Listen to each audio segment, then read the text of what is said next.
আসসালামু আলাইকুম রহমতুল্লাহ। একটা বিষয় দেখে আসলে খুবই ভালো লাগলো, সেটা হচ্ছে যেটা আসলে বরাবরই বলে আসছিলাম যে আসলে আব্দুল জব্বার সাহেবের মতো একেবারে বিনয়ী, একেবারে আহ, এত মাধুর্য ব্যবহার দিয়ে আসলে অনেক জায়গায় দেখা যায় কাজ আসলে হয় না সাধারণত। তো আসলে আব্দুল জব্বার সাহেব স্যারের যে আসলে যে ধৈর্য, মাঝে মাঝে আমি নিজে অবাক হয়ে আসলে স্যারের ধৈর্য কী করে নিজেকে কন্ট্রোল করে। তবে কিছু কিছু জায়গায় অবশ্যই স্ট্রং একটা ভূমিকা থাকার দরকার, যেটা আসলে আমাদের বাঙালিদের যে বৈশিষ্ট্য। সরাসরি হাতে কলমে যদি কোনো কিছু উত্তম মাধ্যম না দেয়া হয়, তাহলে আসলে অনেক সময় শুধরানো রাস্তা থেকে বের হয়ে আসে না। আহ, যে বিষয়টা আমি আগে থেকে বলতেছিলাম যে আসলে সরাসরি সেনাবাহিনী ভাইদেরকে মাঠে নিয়ে গিয়ে যদি সরাসরি কিছু অ্যাকশন নেওয়া হয়, আর সেটা যদি সোশ্যাল মিডিয়া সহ থাকে, তাহলে আরও ভালো। এখান থেকে অবশ্য অন্যান্যরা একটা শিক্ষা অবশ্যই নেবে। এই বার্তাটা সব জায়গায় সর্বত্র পৌঁছে দিতে সোশ্যাল মিডিয়ার একটা বিশাল ভূমিকা থাকে। আজকে চলুন সে বিষয়টা দেখে আসি।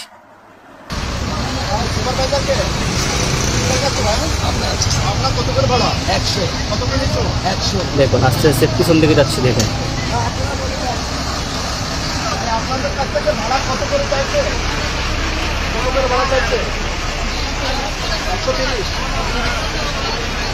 অ্যাকশন শুরু হবে এখন।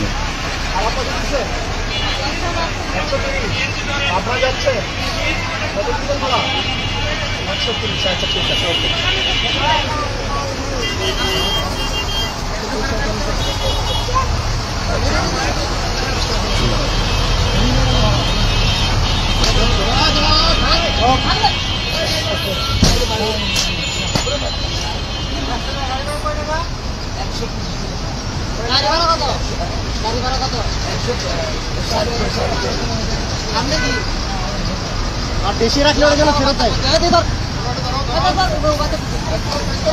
বেশি বেশি রাখলে ওরা যেন ফেরত দেয়।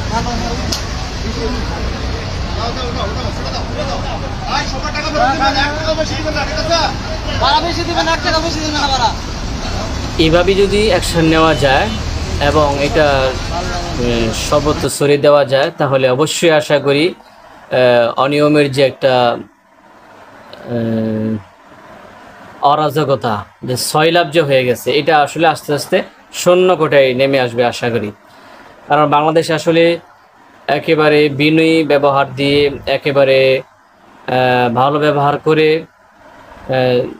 একটু শাস্তি দিলেও সেটা আসলে ইতিবাচকভাবে নেয় না বাঙালি।